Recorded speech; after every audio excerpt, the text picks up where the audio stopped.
Okay. Eventually, I'm going to get this thing figured out to where I start on time. Yesterday was interesting. I was here the whole time, and then I didn't realize didn't realize I wasn't on the actual screen. And then today I had some stuff going on, and I'm slowly figuring this thing out. I appreciate everybody's patience. I hope everybody's finding their day starting off well. And thanks for joining me. If you're listening or if you're watching, hopefully we have a good little discussion today. We're going to be talking about perennial ryegrass. Yesterday, I said I would talk about potassium with Bermuda grass. And I'll get to that paper. It'll probably be on Tuesday of next week. It's a paper I definitely want to make sure I cover, because it actually the Bermuda grass paper is one of the more exhaustive papers on Bermuda grass and potassium. It was conducted in Florida, but I came across I didn't come across. I was scanning through my papers, and I realized there's one here that may be a little bit more appropriate or pertinent to what we've been going over, and because it actually shows a value or a benefit to applying potassium with cold resistance. Yesterday there was some most of what we showed yesterday. I showed yesterday was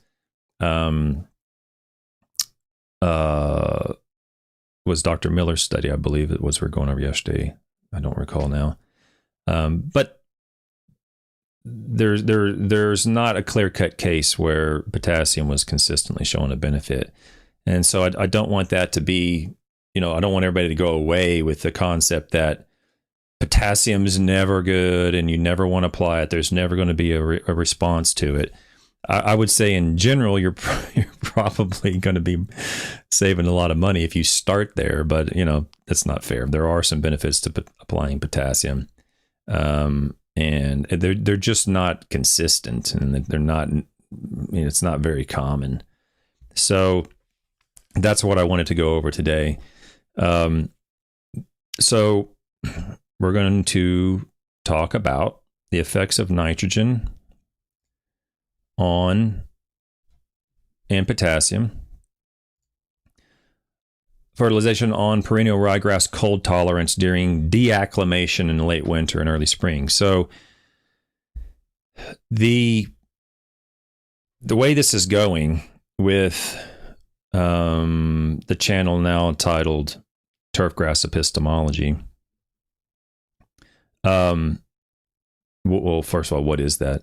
It's the study of knowledge. Epistemology is the study of knowledge, essentially. So if you were to kind of sum it up, it was like, I would say in turfgrass, it's the concept of having confidence in knowing. How do we know what we know? So how do we know the BMPs are valid, or how do we know that applying potassium is going to result in whatever? How do we know that? So it's the study of knowledge. And so I thought it made sense for this channel. So it's going to be called Turfgrass Epistemology. And how do we know is by usually through the scientific literature. It's usually through scientists going through. Hey, Randy, Chad, and Aldo, I see you guys in the chat. So will I cover the other pyramid soon? Actually, yesterday was the pyramid. So Randy, 4 p.m. Where are you at? Asia somewhere? Australia? It's the study of no BS. So yeah, I did cover the pyramid. That's what it was yesterday. I covered the water, light, temperature, the risk pyramid yesterday, Randy. If you weren't able to join us, then you can go back and watch that video. On Monday, we're going to be going over another pyramid called the hierarchy of evidence with the Dean of Research. So Monday at 9:30, and I better not be late. So the last 2 days, I haven't quite figured this whole thing out. I end up showing up late. So I'm getting it figured out. So she ain't going to wait on me. So if I'm not there getting things going, I'm going to be soloing it on Monday. So I'll do everything I can to make sure this thing is running and on time and trying to figure out how to get things started. And apparently I got to start earlier because I don't know all this IT stuff. But anyway, so epistemology is a study of knowledge. How do we know what we know? And we know this through the scientific literature and people doing research. And then through that, we develop BMPs, and they kind of get communicated down the line to managers and homeowners and things like that. So that's why I'm going over so many papers. I want to make sure we have an understanding, a basic knowledge of literature and how to find it, and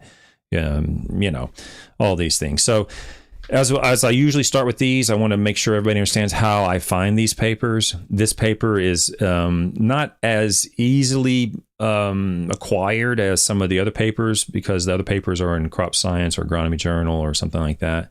This paper you can find, I found it through the literature in articles. So in articles that talk about potassium and they talk about turf grass, they'll cite other people's work, and then through there you can start going down the chain of various publications on potassium. And this one is done by Scott. I don't know D.E. Webster, unfortunately. I'm not sure if that was a grad student or professor. I apologize for that. But Scott Ebdon is so ridiculously intelligent.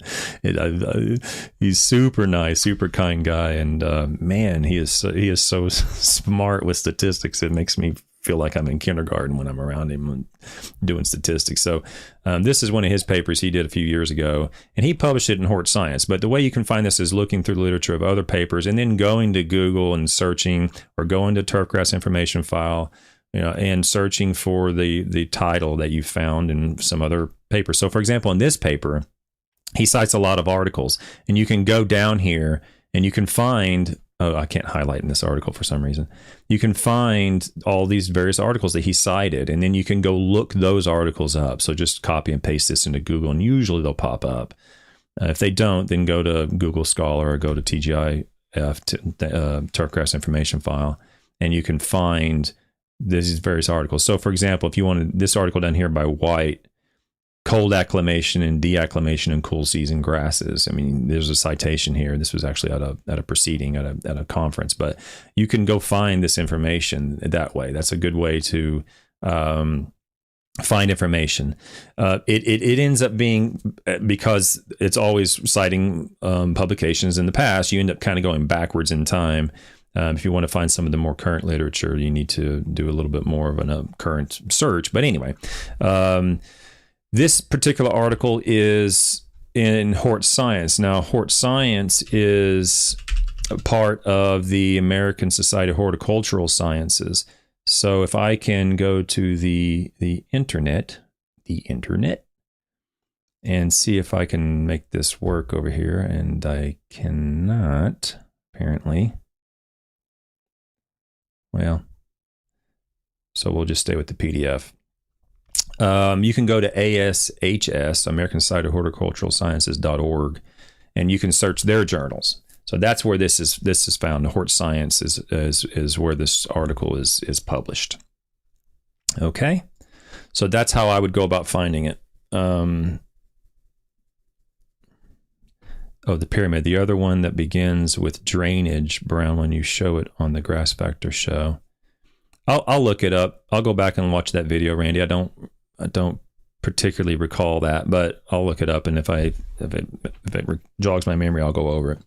Okay, so effects of nitrogen potassium fertilization on perennial ryegrass cold tolerance. Now, in this particular article, I can't highlight anything. I don't know why. So I put arrows, and I want to kind of go through some of the key points that I highlighted. So this is, again, we can read the abstract and get an idea of what he did and what he found, they found. And you'll find in here, if you don't want to buy the article or join the associations or track the article down, you can read through here and you can see some of the highlights. And alternatively, similar K fertilization and soil K levels combined with high rates of nitrogen, they give the rates, increased freeze stress, and low temperature fungi.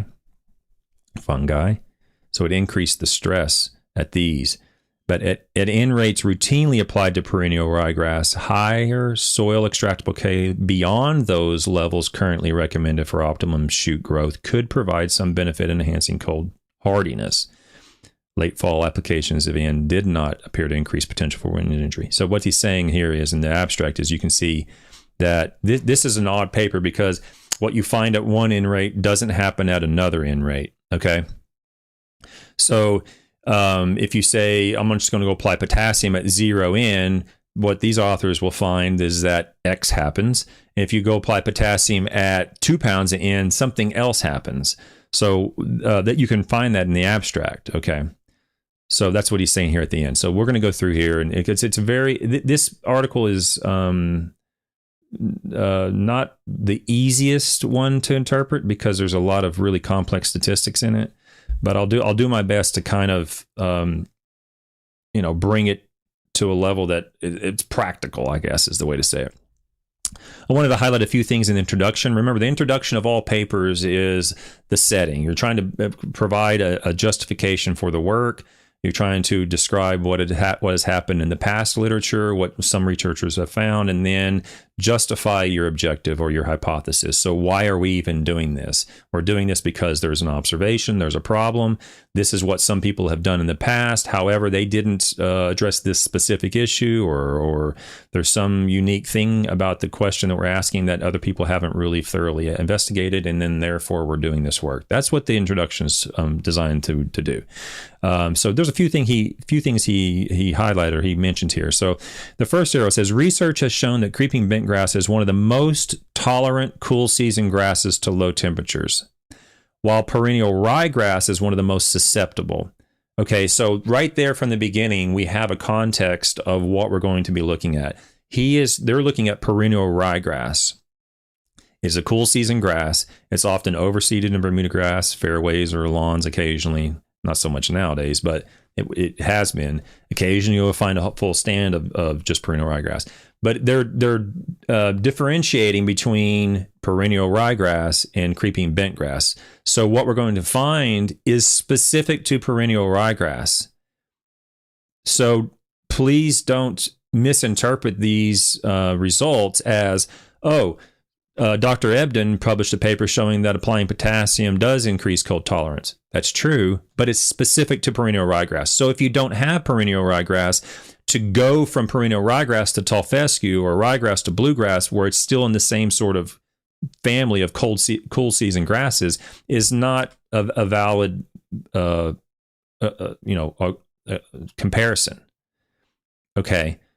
That's critical. And the same thing goes for warm season grasses, whether it's a putting green grass or a fairway grass, or whether it's, centipede grass or St. Augustine grass or whatever. They're all warm season grasses, but we need to make sure that we're understanding that we cannot go outside the boundaries of the parameters of the study too much. And granted, we do have to do some extrapolation. We do have to have a little bit of awareness that, yes, okay, it wasn't done on every single combination of soil and turf and every cool season.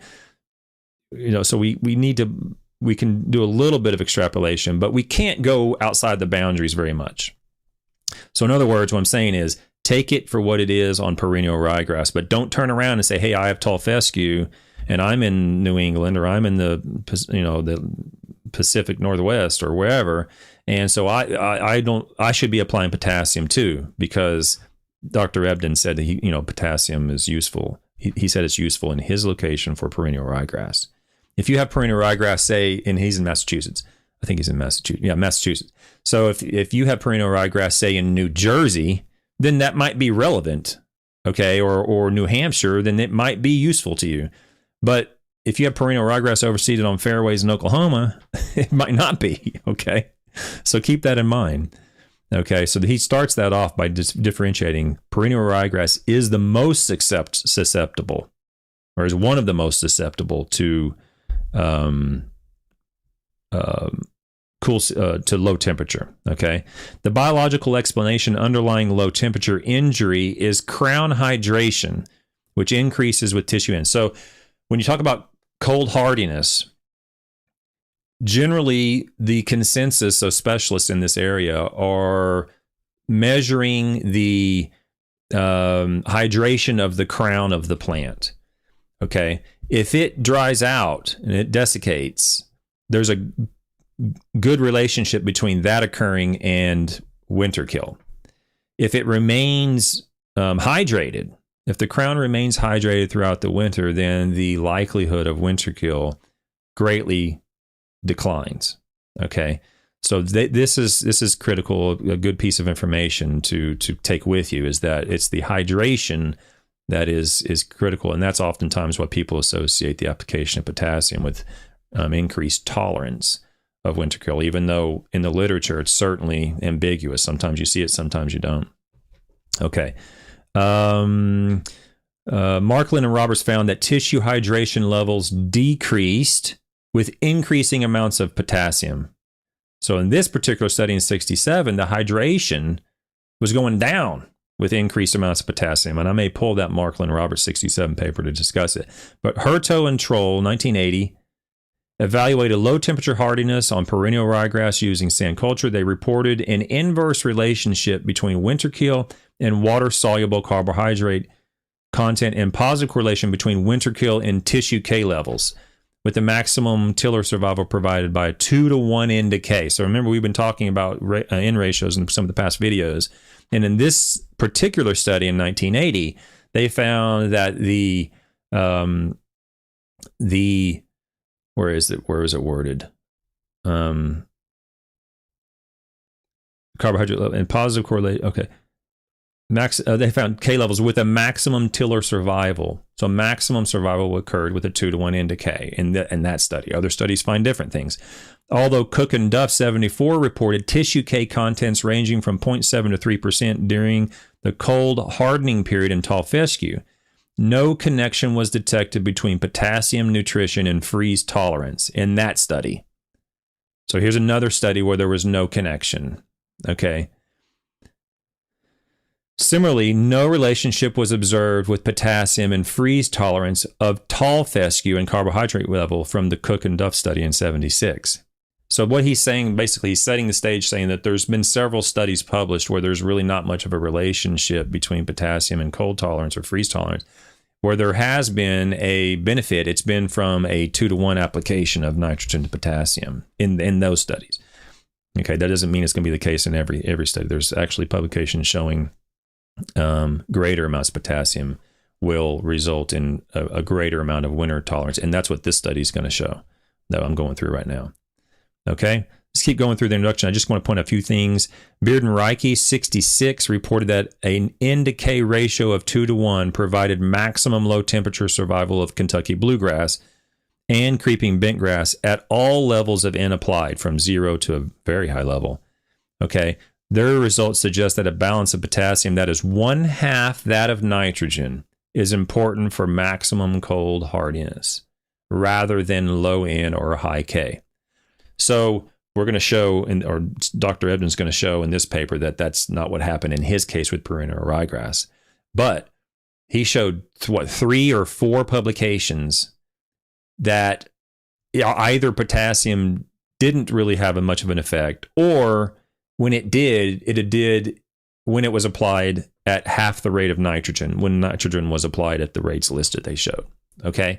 This is oftentimes why you'll see me, this is one reason why you'll see me harp on 2-to-1 N to K ratios if potassium is needed. Okay, most of the time it's 100% nitrogen. I don't see much value in applying potassium in most cases. But when potassium is needed, a 2-to-1 application is generally the most effective or most efficient in terms of dollars spent. So we're going to talk on Monday about the hierarchy of evidence. There's little pieces of paper. There's a paper here. There's a paper there that shows an N to K of 10-to-1. There's a paper there that shows an N to K 2-to-1. There's a paper that, and it sort of starts building. And that's how the epistemology of this is. That's how I become convinced that an N to K is probably a good starting place if potassium is deficient. In some cases, there's a little piece of literature that shows a 1-to-1. Okay, so that adds to my confidence on using a 1-to-1 in some cases. Okay, this is how we become knowledgeable and become convinced about what management practices to follow or not, by following the literature and following what other people have published. Okay, we'll talk about sometime about publishing and not publishing. I'm not too much concerned about what people, their opinions or their positions on issues if it's not published. Okay. I'm sort of an emotional robot. Okay. I see things black and white. There's good things and bad things to that approach. But if we're going to go down the roads of so-and-so saw this and the mathematics behind this makes sense or whatever, that's fine. Publish it. Okay. And then we can talk. Otherwise, everything's moving around. They're moving the goalposts. They're moving all the objectives. Publish it so we can have a critical conversation about it. We can have a meaningful conversation about what you did and how you did it. And then we can, it's in the literature for eternity and we can talk about it. Okay. But if it hasn't been published, I don't know what you did. I don't know what you found. It's all hearsay to me. I mean, it needs to be published. Otherwise it's a hobby, as I've said before. Turfgrass science is a hobby unless you're publishing it. Okay, so at the end of every introduction, almost every introduction in today's publications, is the hypothesis or the objective. And that's what you see here. The objective of this study was to evaluate perennial ryegrass low temperature hardiness in response to nitrogen and potassium during deacclimation. So he's going to be doing this late in the winter. Okay, well, here's in late winter, and its effect on crown hydration, lethal freeze temperature, shoot growth, and shows all the various soil. Okay, So he's doing this late in the winter. He wants to know what is the effect on these various variables when we're applying nitrogen and potassium. So we're going to talk about fertilizer treatments. Fertilizer studies initiated at the University of Massachusetts. So we know it's perennial ryegrass. It's at the University of Massachusetts. Okay, and we know he started it in the year 2000, so 23 years ago. 15 NK combinations were applied to establish, and here's the grass, perennial ryegrass. So we know this is the exact cultivar perennial ryegrass that he used. We know it was conducted on a Handley silt loam, so we know the type of soil, and we know the extract that he used, which is a Morgan extract for potassium. Okay, so he's going through the materials and methods, explaining exactly what he did, so we can follow what he did, and we can repeat it if we need to, if we're interested. Other people can repeat it. Freeze stress sampling. We're going to talk about this just briefly. 4 plugs were removed from each plot for freeze stress evaluation. So in a previous study, Dr. Miller's study, he was looking at the rhizome, the below ground stem, if you want to call it that. And in this case, he's taking plugs. Okay. And he goes through the whole process of explaining exactly how he measured the freeze stress. Samples were taken during deacclimation phase. So he tells you when he collected them, and he goes through the whole process. Okay. We're going to skip through this. Here, you can go through here and read this if you're interested in knowing more about exactly what he did. Okay. After temperature exposure, the plant material was removed from the freezer and assessed for survival as a percentage of viable green shoots.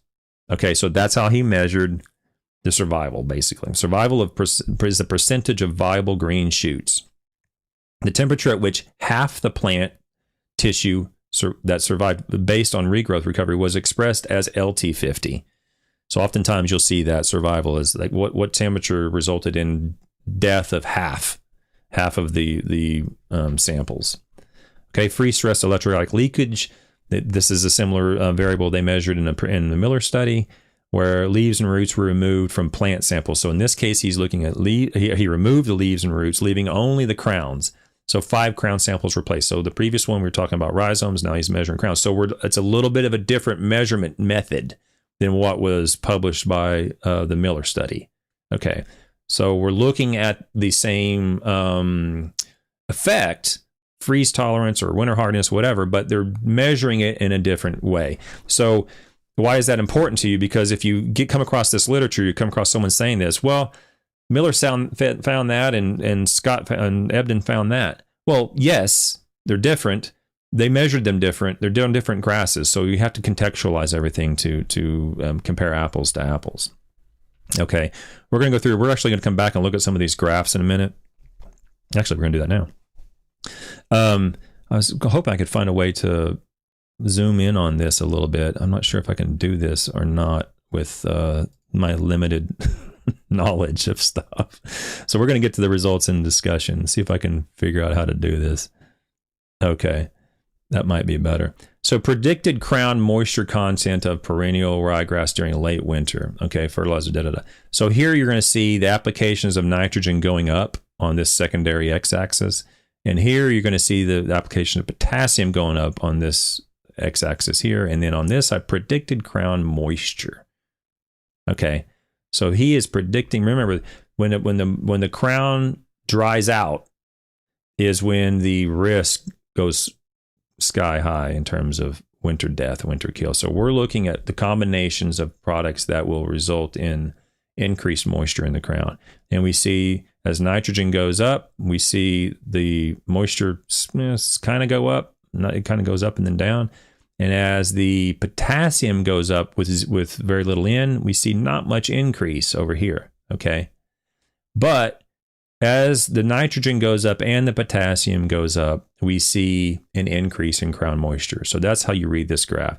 We're going up in nitrogen and we're going up in potassium, and we see this increase in crown moisture.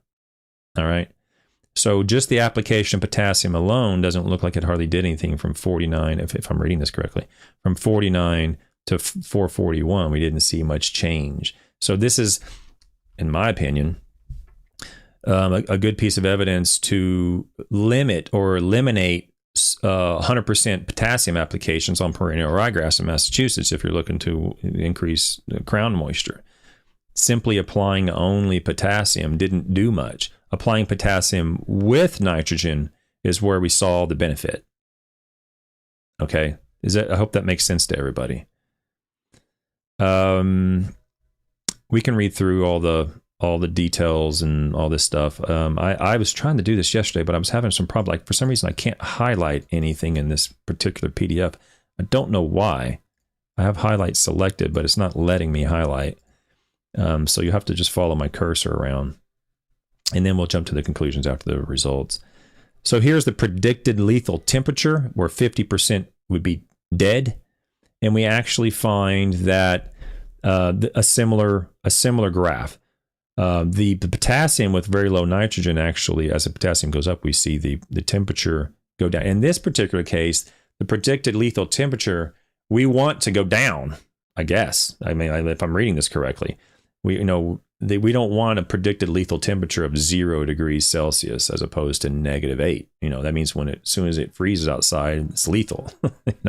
So we would like a lower temperature to lower the lethal temperature down, so that ideally we would never reach that temperature. If it didn't get too cold, we wouldn't reach that and it wouldn't die. And so we see, so we see the potassium applications are reducing the lethal temperature from 11 or whatever this number is down to about 13. Okay. When we're adding nitrogen, we're seeing the lethal temperature actually go up to about 9, I guess it is, 9.5. Okay. So that's the way to read that graph. Here's the actual temperature that occurred during that time. When we get to graphs or tables like this,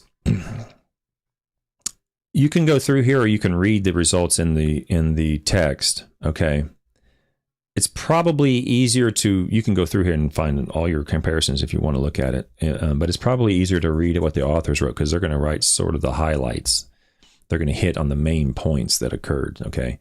But let's just kind of look what happens when you only apply nitrogen. Just for an example, shoot growth.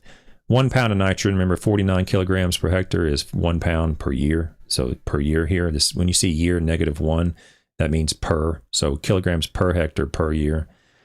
1 pound, we see the shoot growth was 1 gram per meter, 1 gram per meter squared per day. Okay.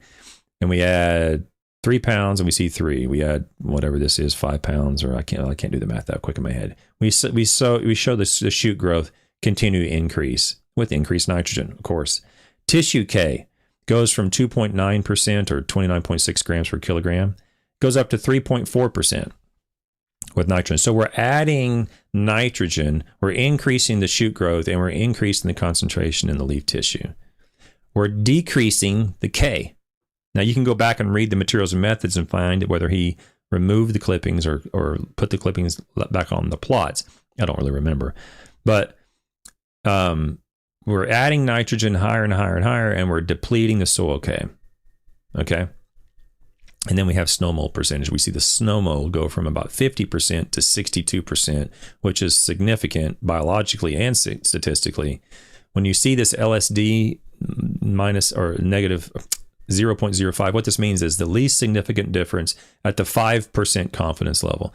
And when you see the values, this 6.5 is the least significant difference. So if you add 6.5 to 49.8, if it's greater, if that summation is greater than any other number, then the numbers are the same. So 49 and 62 is roughly 12. 12 is greater than 6.5, and so 441 and 49 are different. So in other words, 441 resulted in greater snow mold than 49. 1 pound resulted in less. Okay, that's how to read that. If you just apply potassium, so if you're just going out and you're just applying potassium, and this is looking at winter kill, but if you're looking at just applying potassium for snow mold on perennial ryegrass in Massachusetts, we see what happens. We do see an increase with growth from application of potassium. That's very rare to see that, okay? But you do see an increase. It's 0.5 difference, and we see 0.4 is the least significant difference. So these are significant increases, the 245 and the 441. Tissue K, we see the tissue K go up, soil K went up. The snow mold also went up. Okay, so in this case, the application of potassium to perennial ryegrass, only solely potassium, resulted in an increase in shoot growth slightly, an increase in tissue K, I don't know if it's biologically significant or not, but it's statistically, an increase in soil K, and an increase in disease. Okay, this is consistent in many pieces of literature. Dr. Soldot's finding that in Wisconsin. I think Dr. Woods found that in his PhD research, where the application of potassium occasionally on cool season grasses can result in increases in some diseases, usually snow mold. Okay, that can happen if you're only applying potassium. All right, and then here's all the various combinations that we can go through, and there's a lot on here. But I want to point out that people think, oh, I'm going to apply potassium to reduce disease or increase stress resistance. So, we're finding that when you're just applying potassium, we've found this, we've known this for years. When you're just applying potassium, you're increasing the risk of disease occurrence. Okay, so that's critical to understand. Now, when you apply those same rates, let's take these three rates, which are right here, with 1 pound of N. Okay, so you apply 1 pound of N, 49, and 1 pound of K. Well, it goes from 45 to 55 to 48. The least significant difference is 11 down here. So 11, these are statistically the same, and these are statistically the same. So we didn't see an increase in snow mold when it's accompanied when the potassium is accompanied by 1 pound of N. Okay. The same thing goes here, 147, and you have the same rates of K going up. 147, 56, 50, 58. We don't see an increase of microdocium when we're applying, 3 pounds of N.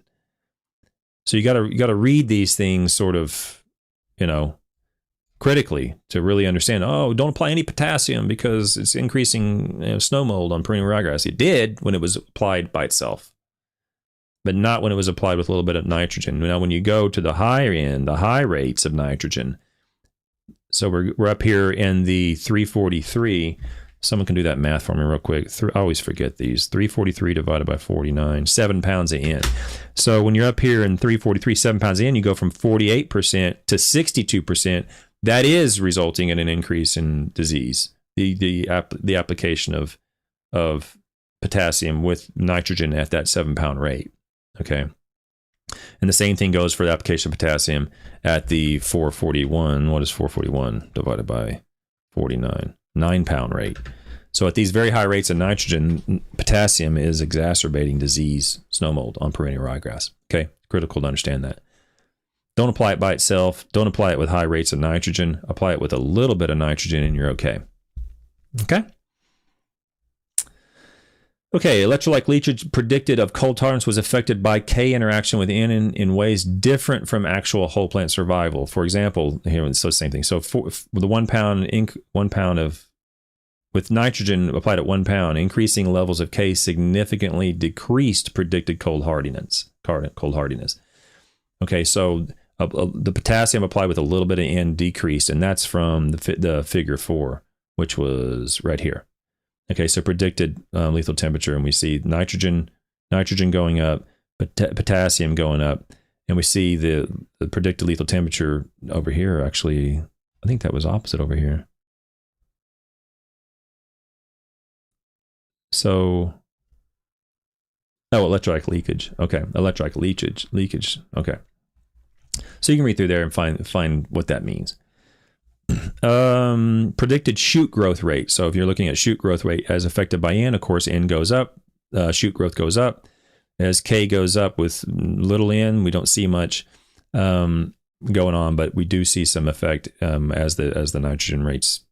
Well, I guess they did find that the shoot growth rate did go up with a little bit of nitrogen was applied. Predicted blight. So this is percent of the plot affected by the disease, and you'll see how those affect. So that's how to read this. The nitrogen is going up. The disease is going slightly up with a little bit of nitrogen. You see not a whole lot happen with the disease, but at the high rates of nitrogen, as the potassium goes up, that's when you see the disease really start to increase. So this is a good graph to understand if you're looking at reducing disease occurrence. Straight up just potassium with little to no nitrogen doesn't do much in terms of increasing it. But when you're applying at a high rates of nitrogen, you do see an increase with disease. I'm not going to go into all this, but basically this is the statistical models used, the linear, quadratic, cubic, and quartic models. And what he's doing here is he's just determining which model best interprets the data, best explains it. So we're going to go through here. Furthermore, the luxury consumption of potassium that was observed is the most likely explanation for superior cold hardiness afforded by the 49 to 441 data treatment combination when compared to this one. So they didn't determine whether or not luxury consumption was the source of this result. So you want to be real careful when it says the most likely or the most plausible. When you're reading papers and it says the most plausible explanation is probably this. Well, could be, could not be. So you want to be real careful when you hear verbs like that or words like that, plausible, or the most likely explanation could be this. It might be, but he's really hypothesizing that here. He's not concluding that. Okay. Let's see here. The higher leaf growth rate, the higher leaf. Let's see. Okay, so I'm just going to go through here to get to the end. So N and K for maximum cold survival. So let's just cut to the end. N and K for maximum cold survival on perennial ryegrass in Massachusetts in late winter. Okay. Maximum low temperature tolerance was associated with nitrogen applied at 1 pound of N per year to moderate to 147. So that's 3 pounds, 1 to 3 pounds, in combination with annual K rates ranging from 5 to 9 pounds. So in this case, they're saying 1 to 3 pounds of N with 5 to 9 pounds of K is what where maximum low temperature tolerance was connected to that. So this is contrary to a lot of the other literature where we're showing. So this is basically a 1 to 2 or around that ratio of N to K. And so this is very different from previous literature where they were showing 2 to 1s or 1 to 1s or something, much lower amounts of potassium. So, but remember, this is on perennial ryegrass. All right. So let's go to the next point I wanted to make. However, the data suggests that over-fertilization with water-soluble nitrogen in the fall, so over-fertilization, meaning 2 pounds or 1 pound in September and October, in combination with 5 pounds of K, and in combination with K and higher, so 5 pounds of K or higher, may increase free stress injury or low temperature disease. Okay, so let me kind of make sense of that. He's not talking about 5 pounds of K or higher increasing free stress injury. He's talking about 5 pounds of K or higher increasing it when it's accompanied with water soluble nitrogen being over fertilized with.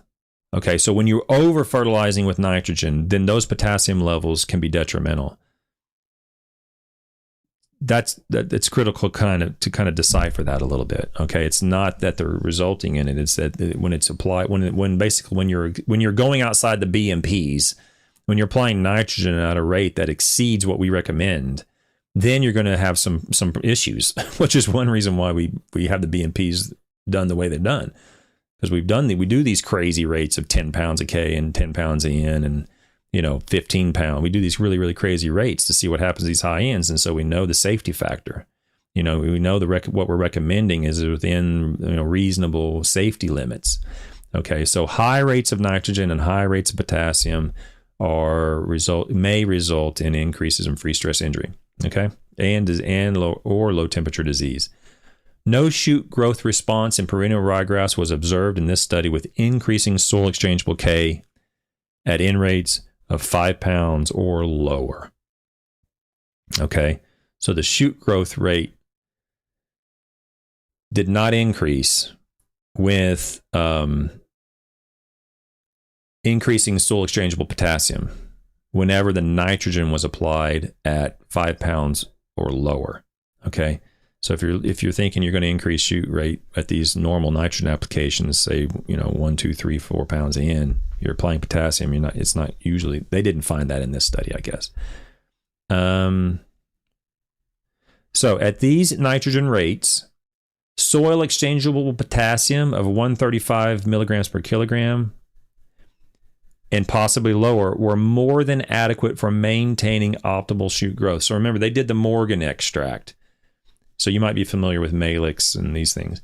Using the Morgan on perennial ryegrass, they've concluded that the Morgan extracted potassium of 135, and like I said, they even say possibly lower, or more than adequate for maintaining optimal shoot growth. So there's a little bit of a critical limit for Morgan on potassium on perennial ryegrass. However, maximum cold hardiness was achieved at low to moderate nitrogen rates. Okay, so high rates of nitrogen don't help. It's the low rates of nitrogen where the maximum cold hardiness was achieved when it was fertilized with potassium at 5 to, I always forget, what was that, 9 pounds? I've done it twice now already, and I still can't remember. Yeah, 5 to 9 pounds. Okay, which corresponded to soil extractable K levels of 200 to 260. So they're saying that 135 is reasonable and provides adequate for maintaining optimum shoot growth. But the maximum cold hardiness was associated with a higher level of K in the soil. Okay.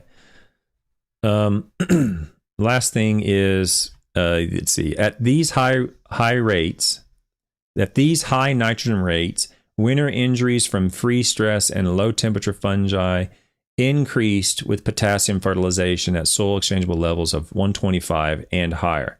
Okay, these results indicate at low to moderate nitrogen rates, higher soil extractable K beyond those levels typically recommended for optimal shoot growth may provide some benefit in enhancing perennial ryegrass cold tolerance. So that's the take-home message. Okay. Low to moderate N rates with high amounts of potassium on this grass resulted in increased winter hardiness and cold tolerance. Okay, that's not normally the case in most of the literature, but here's a piece that is, contrary to what I've been talking about in the last video or two. Okay, so please keep that in mind. Just because Travis Shattuck said it, or he showed it on his YouTube channel or whatever, that's what I'm going over. I didn't say it. I'm going over what the author said. Please be aware. I'm just going over the literature. But you have to keep things confined to the boundaries of the study. Keep your convictions and your beliefs confined to those boundaries. I know it's like we did it from 0 nitrogen to 3 pounds of nitrogen. We didn't do 4 pounds of nitrogen, but 4 pounds probably does that. You want to go a little bit outside that boundary. You can't do that in science. Okay, you got to stay within those boundaries. We don't know what's going to happen on the other side of that boundary. Okay, we don't know what's going to, so in this case, it's perennial ryegrass. We don't know what's going to happen with tall fescue in Massachusetts. He didn't publish that. Okay, we don't, well, it's cool season grass, so it's all the same. No, it's not the same. Okay, So please be mindful of that, is that, you know, try to keep your convictions limited to the amount of evidence that supports that. And the evidence on these papers are strictly confined to what that paper did. Okay. I think that might be one of the take-home messages I like people to go away with. Okay. Stay within your boundaries. And when you go outside those boundaries, sometimes it's okay, but you're starting to really alter and change the confidence level. All right. The last thing, we're done. So the last thing is, I'll be off tomorrow. Monday morning, I'll have the dean on at 9:30 a.m. On Tuesday, I'll go over the potassium paper with Bermuda. If you want to meet with me or talk with me, you can always go to my website, or the website calendly.com and /Travis Shaddix, and you can set up meetings with me and go over whatever you want to go over with in your program. Well, hopefully it's soil and fertility related. I don't know much about pests and so forth, but I really appreciate everybody for showing up. Leave a comment if you want to hear something you have some particular interest you want me to go over. I'll do my best to cover that in a future video. For that, thanks, ladies and gentlemen, for coming by. We'll see you next time.